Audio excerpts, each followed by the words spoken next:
Well, we're here at the Forest River plant in Oregon, getting ready for the open house later this week. But today we're shooting a once-in-a-lifetime event, the total eclipse of the sun. Got all our cameras, including a drone, and we'll see what happens.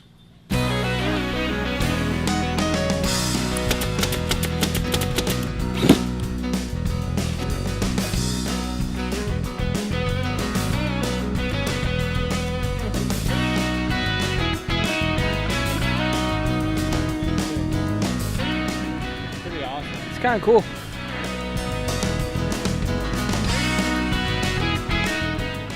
Do you see what I see, Ashley? Oh, this is cool. Oh yeah.